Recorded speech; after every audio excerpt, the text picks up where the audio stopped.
call order this meeting of the San Bernardino County Advisory Redistricting Commission today, Thursday, August 12th, 2021. This morning, we would like to welcome Mayor Pro Tem Carrie Leon from the town of Apple Valley, who will lead us in the Pledge of Allegiance and invocation. Mayor Pro Tem Carrie Leon has served on the town council since 2018 and is the owner of Agio. I apologize. That's okay. Real estate right here in Apple Valley. Carrie and her husband Paul are the proud parents of 2 children and 6 grandchildren, all who reside in Apple Valley. She has lived in the community for 44 years. Thank you, Mayor Pro Tem Leon. We appreciate you joining us this morning.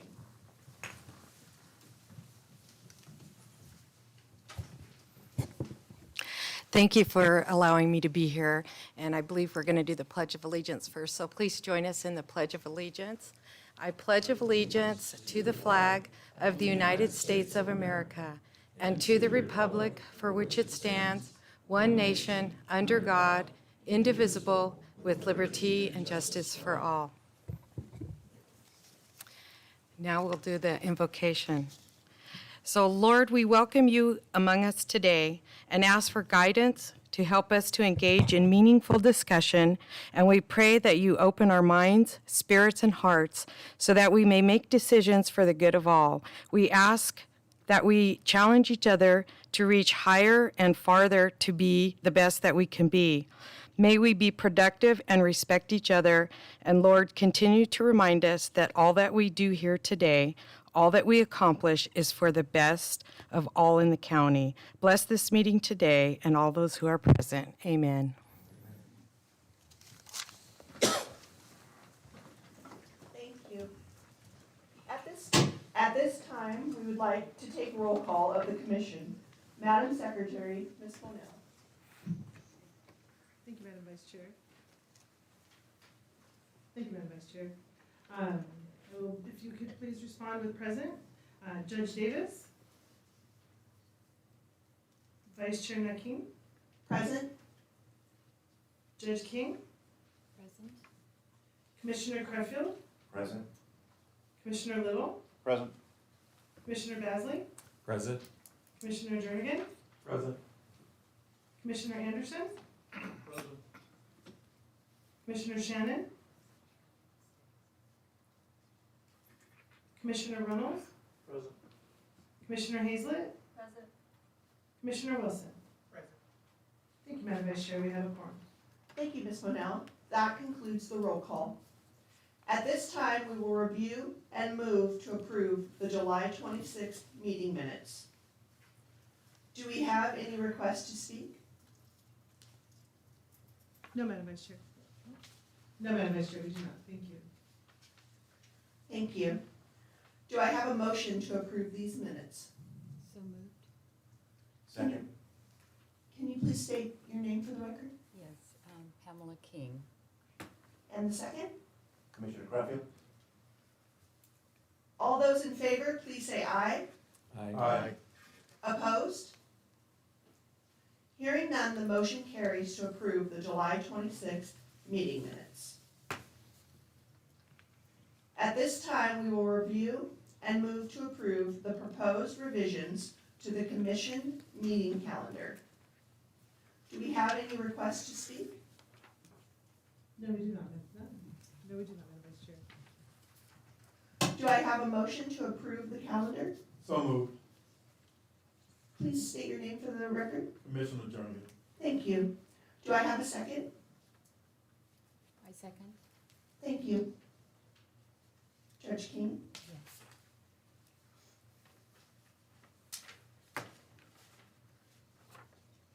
All those in favor, please say aye.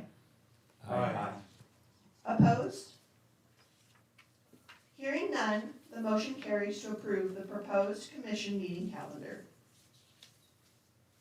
Now we will have a presentation on online Maptitude map drawing software from Fabian Valdez Jr., the Chief Demographer with Redistricting Insights. Okay. Hi, can you guys hear me? Is it coming through okay on the mics? Morning, everybody. So today I'm going to show you a little bit of a presentation on Maptitude Online. Sorry, thought I wasn't here. I hadn't been here for a second. Maptitude Online for Redistricting. This is the program that San Bernardino County has chosen to use for public input online. Anybody who has access to the internet can come to the website using their email address, can log in and propose maps for the San Bernardino County supervisor districts. You can go in, I'm going to log in and show you what it looks like, but you can go in and you can draw the maps, and then you can share them with other people, or you can submit them directly to the commission. And these maps, once they have been submitted, will be presented to the commission for them to look at and to make adjustments, or to maybe potentially use as their own map drawing lines. So I'm going to go through a little bit what it is, show you the how it works, and then field any questions after that. But if there's anything pressing that comes up while I'm going through it, please just stop me. This is the website. It's drawsbcounty.redistrictinginsights.com. There is a link to it on the county redistricting website. When you come to it, you will be asked to log in. If you're new, you will start with a new user. It just asks for your email information, and you can set up a new user login. The reason it asks for the email and for a user login is because you'll see as we get into it, you can submit multiple versions of maps and you can edit maps. So it wants to be able to hold those in the system. If you're just a guest every time, you'd be redrawing it every time. Also, sometimes it might take longer than 20, 30 minutes to go through an entire drawing session. So you want to be able to save your progress and come back later. That's what the user login is used for. So I'm just going to go ahead and log in as myself. I already have a user login. This first part is just where you can make plans. Each plan will have its own line drawings. You can make multiple, you can make copies, you can do what you like. I have one that I'm going to make. I've already made a demo. It's empty. We're going to go into that, but you can always just do a new plan and using the census data. I want to clarify, the data that are in here right now are from the 2010 census. As you know, the 2020 census data releases today, I think at 1 p.m. Once those data have been released, they will then be taken in by Caliper Corporation, who's the corporation that makes Maptitude Online Redistricting. They will then have to go through it, do some changes to it to get it into their system. Once it's in their system, we will be able to upload it into this website. So that process can take a little time. We've been told it could take a week. We've been told it can take as long as 2 weeks.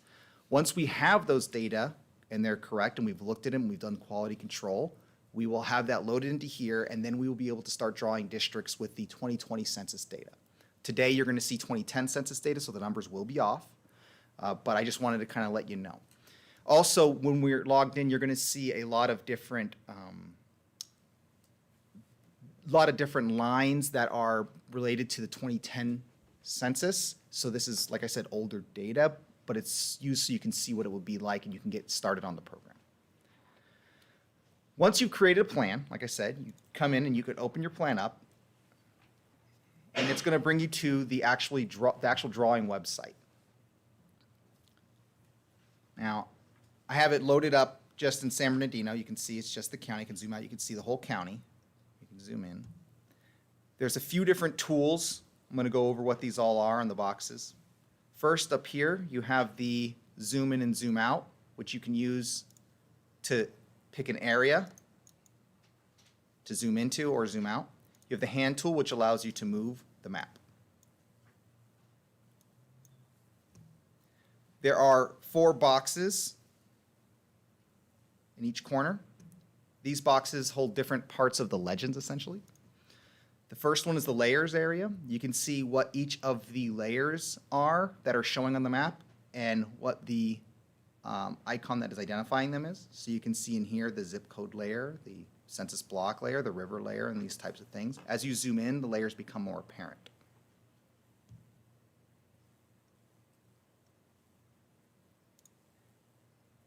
The districts box tells you the current districts you've drawn, as well as the currently unassigned information, and it has on it the information coming from the census.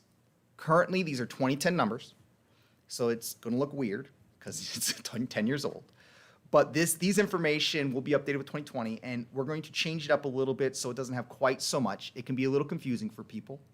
I have included everything from 2010, which is, as you know, there's a lot of stuff in the census. They have a lot of things. This is all the ethnicity. I also included some housing and other parts like that. But this will be kind of drawn down to the basics of ethnicity. And I think I will also include housing on it. And then if there's other things that we're asked to include, we can include those pieces of the census data as well. Anyway, this districts portion will list out, as we're drawing districts, the deviations and the percentages and the numbers for every district we've drawn. On the bottom right, the changes. This is also going to show us the difference as we're drawing. So over here is the final district numbers, but over here is the districts as we're drawing. The reason this is important is because as you're drawing, you want to see where you're taking areas from and adding them to, and this is going to show you what those changes are on this changes box. And again, it has all the census data as well, similar to the districts box. And the last part up here in the toolbox, this is where you actually use to draw your districts. I'm going to jump into that right now and show you what it looks like. And I'm going to start down here in the very corner of the county because this is the highly populated, most highly populated area by geography. Down here in the Chino Hills area, I believe. And as we're zoomed in, you see a lot of numbers. You can see some lines for roads, some census blocks. These numbers that you're seeing, these darker blue are the zip code, but these other numbers you're seeing here, these represent the number of people tied to the census block. Okay? This just kind of gives you an idea of what you're dealing with in terms of how many people are in this area. When I'm going to draw a new district, using my district toolbox, first I select the target. The target will be a new district. The reason I'm doing it because I don't have any districts I've drawn yet. And you'll see as I make my first district, you can change the target. The source will be currently all census blocks. You can change the source to just blocks that have been unassigned once you have districts in there. I'll show you what that looks like as well.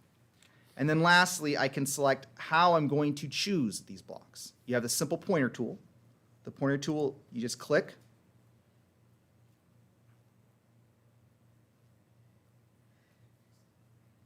It takes a moment to get this going, but when you click, it'll select just the block that you've selected, just with the click. You have the circle tool, which will do a radius. You can see as it selects there. The circle tool will do a radius of the circle. As I draw it, it'll select everything the circle that is inside the circle or that's touching the circle's edges. So I'll draw this one here. Then you have the draw shape tool, similar to the circle. Anything that is contained within it or that the shape is touching, you can just double click to close the shape. And then lastly, you have the last two buttons. This button, the X, will clear anything you've drawn so far, and the check mark will finish the district. So you can see here as I started drawing, my new district is currently at 78,025. You can notice my ideal value for the 2010 census data is 407.42. Now, you don't have to hit that exact number when drawing supervisor districts. You can do a buffer plus or minus 5% roughly.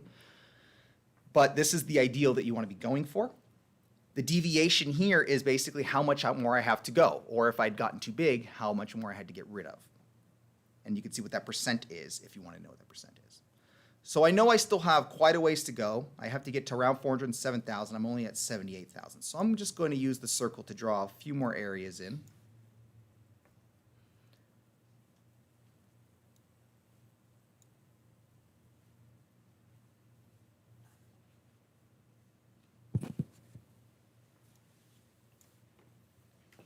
I'm about halfway now, so I'm going to keep going. I'm just going to get it up to close to. Now, I'm not going to get it all the way there. I just want to give you guys the understanding of how it works first. All right, so I'm there. I'm close, 399. So you can see I'm off by about 1.9%. This looks like a good district for me. Say I'm drawing, and this is what I like, and I say, you know what? This is where I want the boundary lines. I like these lines. I click over here on the check mark, and I can give this district a number. I'm going to go ahead and just call it 1. And a long name, I can just call it District 1 if I want to. Or I can call this, the long name, I can call this Chino Valley, maybe. Whatever I'd like, and I click OK. It's going to save the district as my first district, and now you can see it's turned into a green line. Over here in the target, you'll see it's 1, because this is now my District 1. And the source is still all. Now, if I'm ready to draw my next district, I can now change the target back to a new district. And then the source, I can then take unassigned. If I leave it as all, I can take parts of the District 1 that I've already drawn and move that into the new district, or like I said, I can move it to unassigned.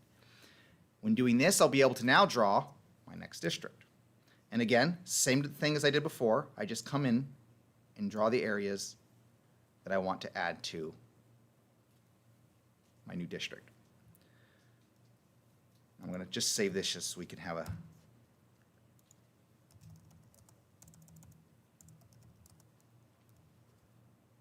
going to just put it up there so we have a couple of districts running. As I'm drawing, again, I can see over here in the Districts tab my numbers. I can see my populations, the deviation is, and I can also see all of my ethnicity numbers. So for instance, in that first district, I can see that according to 2010 census data, it had a population of 45,281 people who identified as Asian in that first district. I can see that. And what that percentage would be is about 11.3% of that district would be of Asian population. When we're talking about ethnicity, that's important because there are California Voting Rights Act considerations to have, where we have to have majority minority populations represented in districts. That's something people can follow here on that Districts tab.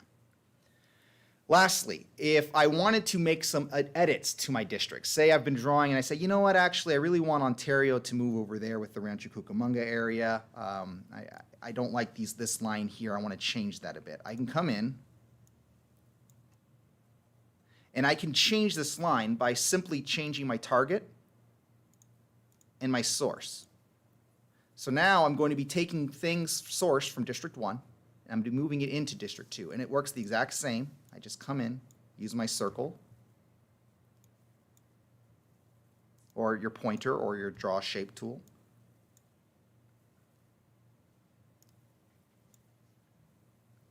And if I hit the check mark, it'll now move this line into my District 2. Now, I realize I've been doing a very sloppy job. I hope nobody ever does this sloppy of a job when submitting districts. There's these holes in there, but that's okay. I'm doing this for a reason I want to show you.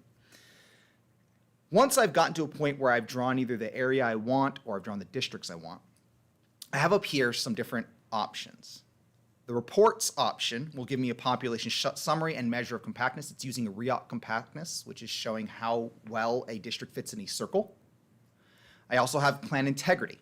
Plan integrity is important for, like I said, when you have areas that might be slightly out of whack. For unassigned areas, it'll show me anything that has not been assigned in the map, and non-contiguous districts will show me anything that looks like it's partly in another area. So there's no non-contiguous areas, but I can show you, for instance, if I had done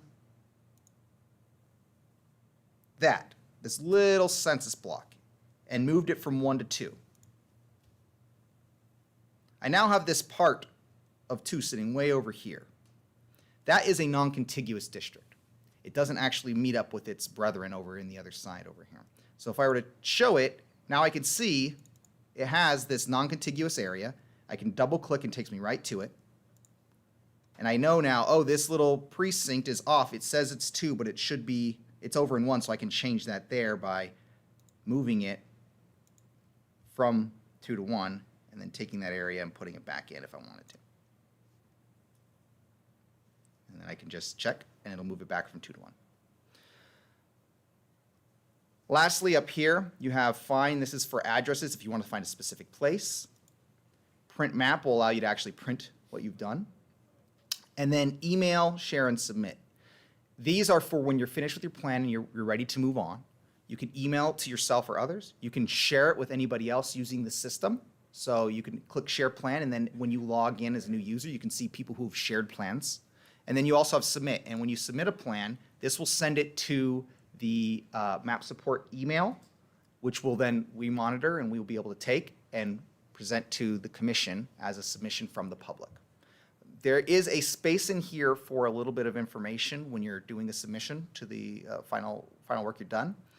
We encourage people to put in there as much information as they can, within the limit of the 250 words, about why they drew that district. The reason is sometimes people will be going into the system just to draw a certain area. For instance, Apple Valley. They want to draw the Apple Valley Supervisor District. But then they go get on it and start drawing the rest of the county as well. But the reality is they really only had a real passion about the Apple Valley area. They just decided to draw the rest of it. Well, we'd like to hear that information from the public. So when they're drawing, and they've drawn this Apple Valley District as well as the rest, this is a good spot to say, I've drawn the whole county, but I'm really paying attention to District 4, the Apple Valley District that I drew. This is the one I want you to really take notice of. That way, when the commission receives that information, they can say, oh, we like their number 4, but we hate number 1, 2, and 3. Rather than just, writing off the plan outright, they can say, yes, we can take a piece of this, and the piece that the people want. So hopefully that covers everything. Did anybody have any questions, or do you want me to show you anything on the screen while we have it up?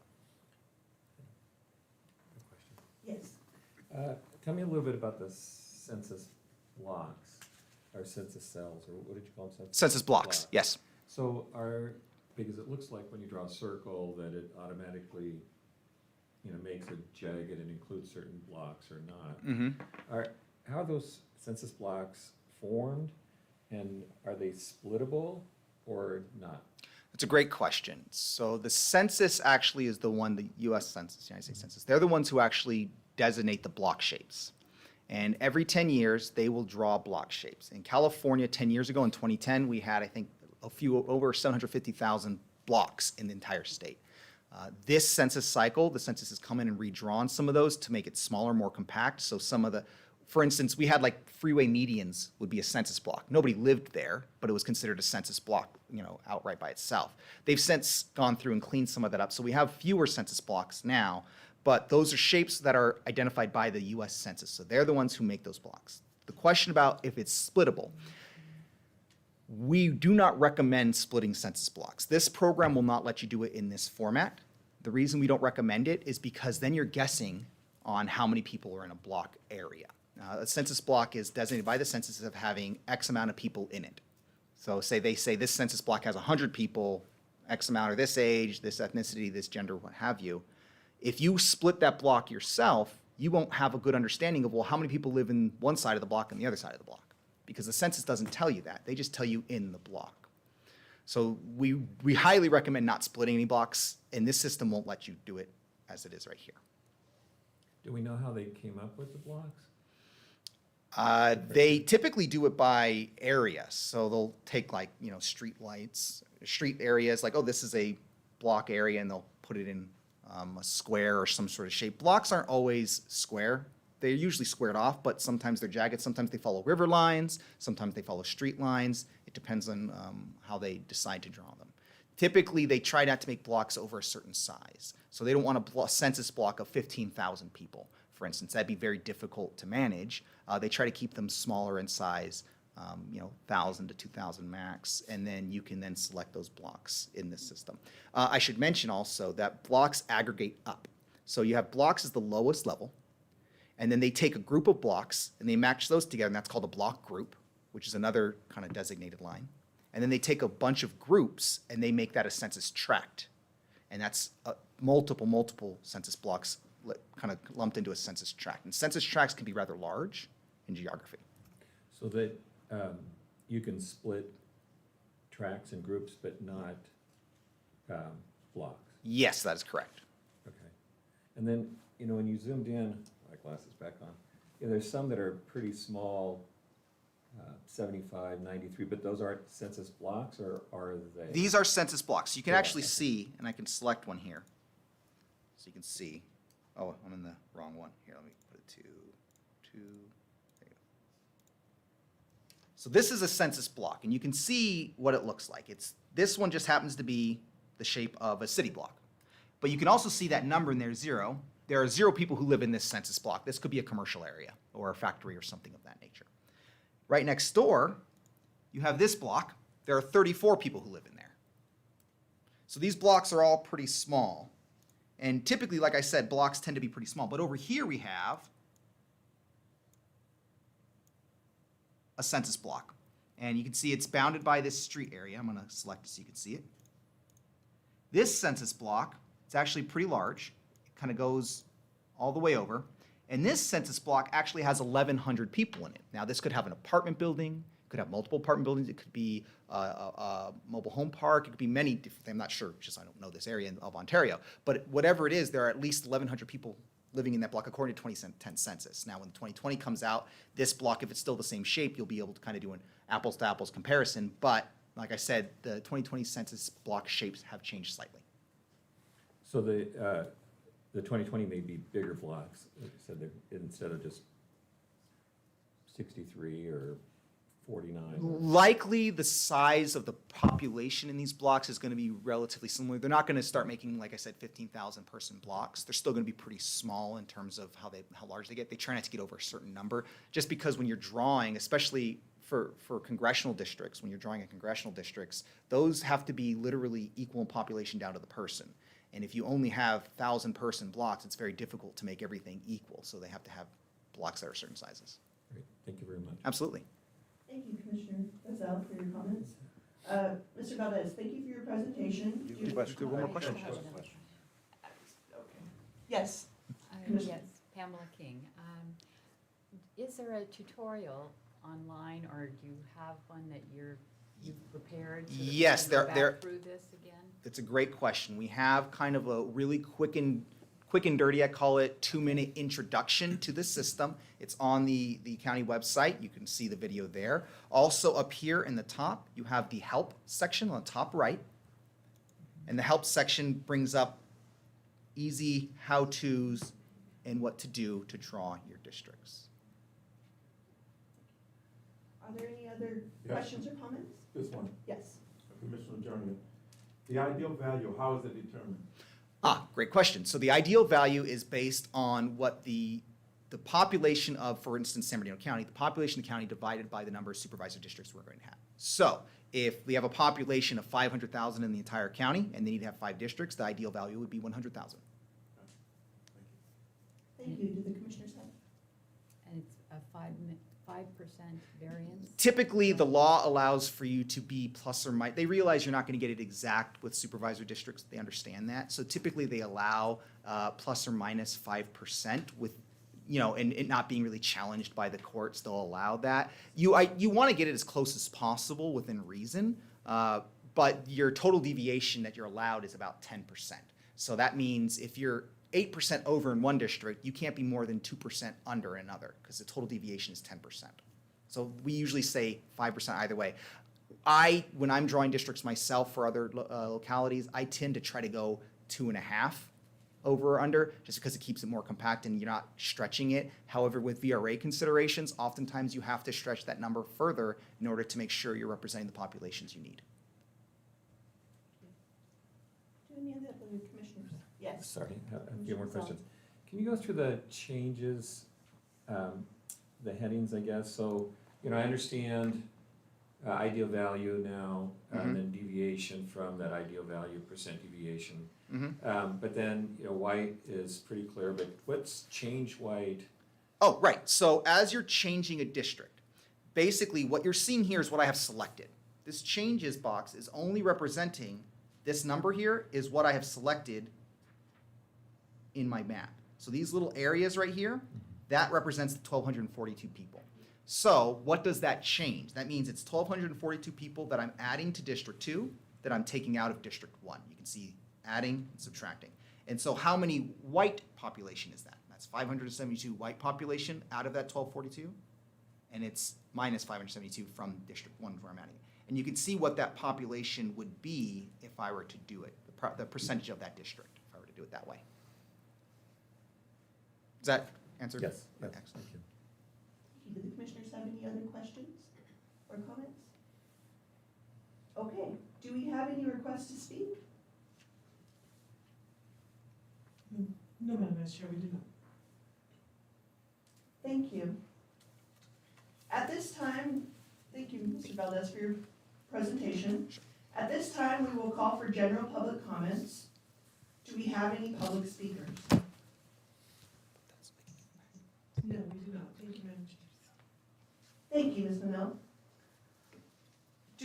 Do any of the commission members have any comments?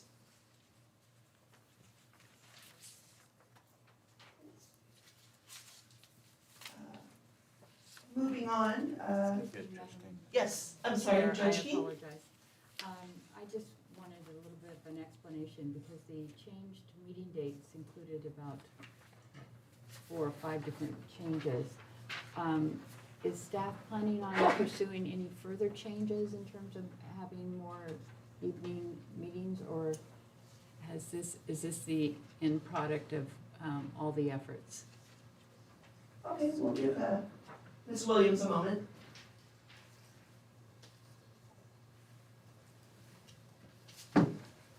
Thank you, Judge King, for your question. And so this will be the final calendar. So based on public comment at the last meeting, we did work with some of our sites to amend some of the start times to 6 p.m. so that we could garner more public participation. So you'll notice that the city of the city of Rialto, Chino Hills, and the city of Ontario are all 6 p.m. start times to encourage public participation.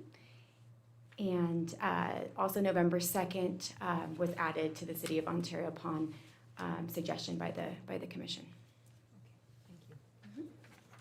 Do we, is this something we need to vote on the amendment, in your opinion? Oh, you already did. We did, earlier, oh, I'm yes.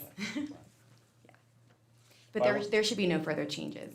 I will note that the meetings on the second page, on the second side where it says that they're facilitated by the Board of Supervisors, those meetings will be in the chambers, facilitated by the Board of Supervisors. I can kind of turn to Julie at this time, our county counsel, but we are by statute required to present the maps to the Board of Supervisors for consideration, and they will have it for three consecutive meetings before they're finally adopted on December 7th. Oh, Ms. Williams, I want to thank you and your staff for the changes. We were at the meeting, last meeting, in July 26th, and there were some public comments about evening meetings and about the distribution of meetings around the county. You did a great job about finding solutions for those people, in particular the addition of, I think, of a couple more 6 p.m. meetings. And Ontario wasn't previously in the list, and now it is, so thank you very much. My pleasure, thank you. Thank you, Ms. Williams. Actually, Commissioner Bazell. yes. I did have a question about meetings going forward. I understand, there'll be agendas that come out, and you may not have nailed down exactly what the next meeting's about, but can you kind of give us some direction as to, what the next 2 or 3 meetings, what the plan is, if you have some general idea of what direction we're going in the next few meetings? Sure. So the next 2 meetings will continue on kind of educating the commission on this process. And I can kind of maybe bring up Matt Rexroad of Redistricting Insights. He is the county's consultant. He can kind of walk you through kind of the next steps and make some recommendations on how we start drawing maps, perhaps beginning in our September meetings. Okay. Is that okay?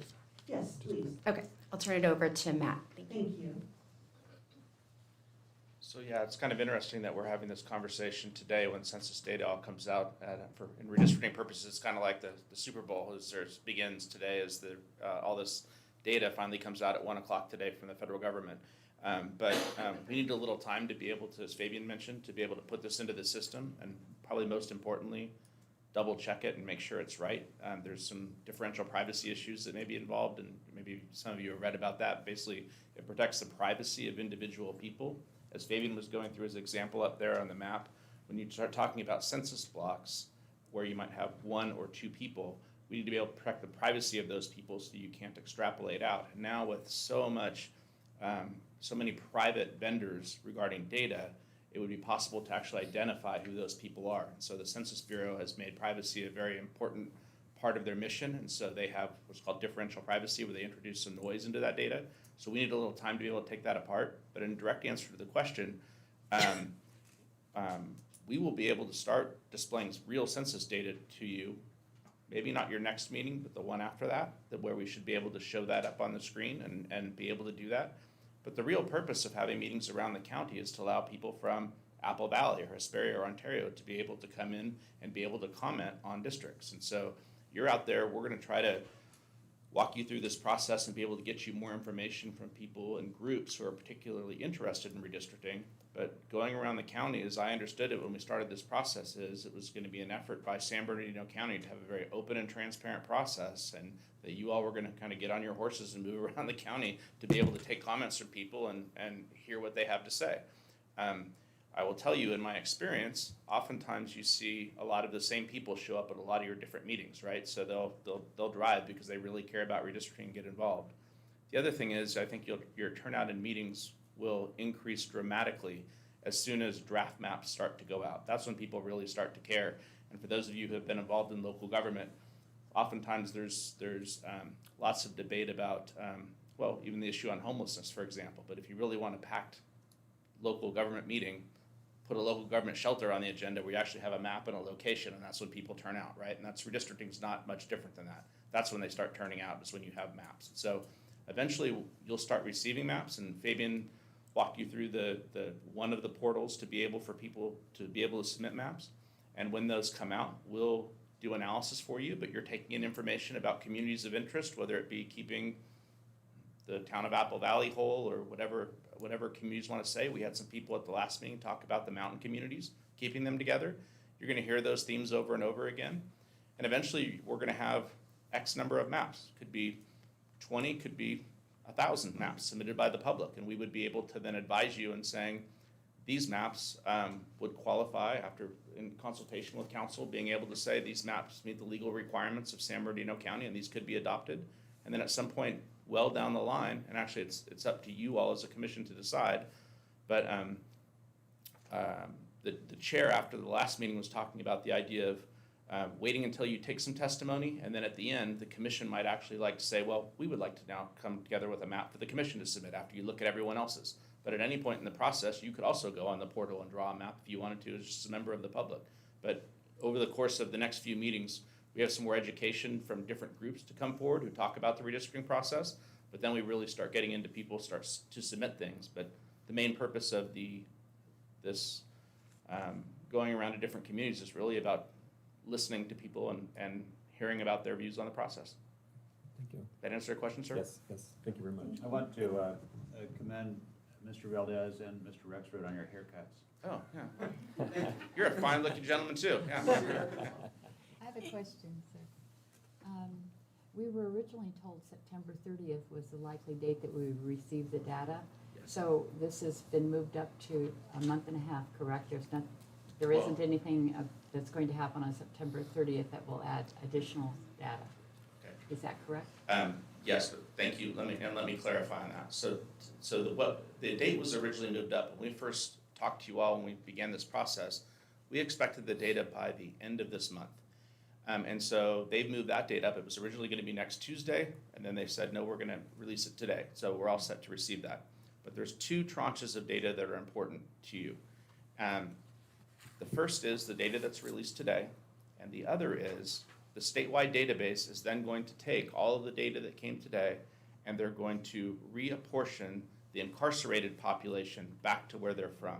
And so for your purposes, because of population deviations that Fabian mentioned, where you're on 5% of either side of the mean for the population of the districts, it's not going to impact things in a huge way. You certainly at the prison population, the incarcerated population, those people are either taken out of San Bernardino County or placed back into their home where they were from. It's going to change maybe a few hundred or a few thousand people in some of these large districts, but when you're talking about supervisorial districts that are 400,000 people, it's not that big of a change. So as you're going through this process, eventually we will get the data back from the statewide database, and we'll do that. But I would tell you that my professional advice, you're going to have some minor changes there, but when Fabian was doing that map, you might have a district that you've drawn to say 400,000 hypothetically. It might be 399,000 or 401,000, but in the broader purpose, it's still going to be okay. So we're encouraging people to go through the process, taking comments, allowing people to draw districts, but there will be some minor adjustments to that data coming out, well, today. The prisoner population will be reallocated, and at that point, we'll have actually our final data that we'll be using for redistricting. But we don't know what that is, but I think the adjustments will be so minor that you shouldn't be overly concerned about that. But if you wanted to look at at some point once that data comes out, do you want to compare to the past data, we're happy to do that for you. But you're talking probably about maybe in a precinct like the size that Fabian was drawing, you might have 500 or 1,000 people difference, but not that big of a deal in the broader picture. So what you're talking about is the reallocation of the prison population you think will be relatively minor? Well, yes, in your county, but if you think about some other counties in the state, like Kings County, where they have 2 or 3 prisons, they're state prisons. Lassen County is a great example with Susanville, where you could have, in a small county like that, where the total population is 17,000, you have 3,000 incarcerated people, that's 80% of a supervisorial district, right? Their impact is far greater in those smaller rural counties. Not so much a big deal for you all in San Bernardino, a very large But we county. have, so what you're saying is, although Chino has 3 or 4 state prisons, and Yep. Adelanto and Victorville has some federal prisons, Mhm. And they're quite big, but your point is that they're diffuse within the scheme of the whole county. So there's 2 parts working. There's the part of working to take those people and assign them back to where they're from. So some people in one of the Chino prisons, for example, they're gonna go to Sacramento or Los Angeles or wherever their last residency is. Some people will be not be able to be assigned anywhere. And so what we're going to know today is, in the end, none of the people in the Chino facilities that you mentioned are going to be counted in Chino for redistricting purposes. So we're going to zero those institutions out. So we'll put a 0 on that census block where that is. And so that adjustment can happen automatically. It's only the people that are sprinkled back in that will be the adjustment later on. And so that's diffused throughout the entire county as people have been incarcerated from all over San Bernardino, they'll go back. Thank you, that answers the question. Does that make Thank you very sense? much. Yes, very much. Thank you. And I'm sorry, I just wanted to also point out to the commission that under the elections code, the county is required to wait 3 weeks to release draft maps. That doesn't mean you can't receive them from the public, but we have to wait 3 weeks after we get the data to release them to the public. That timeline does reduce down to 1 week as we get closer to the December 15th deadline, just for your information on that. thank you. Do the commissioners have any other questions or comments? Okay, at this time, I will go ahead and adjourn this meeting. This meeting of the Advisory Redistricting Commission is now adjourned. The next scheduled meeting will be Thursday, August 19th at 10 a.m. at the Barstow Council Chambers. Thank you.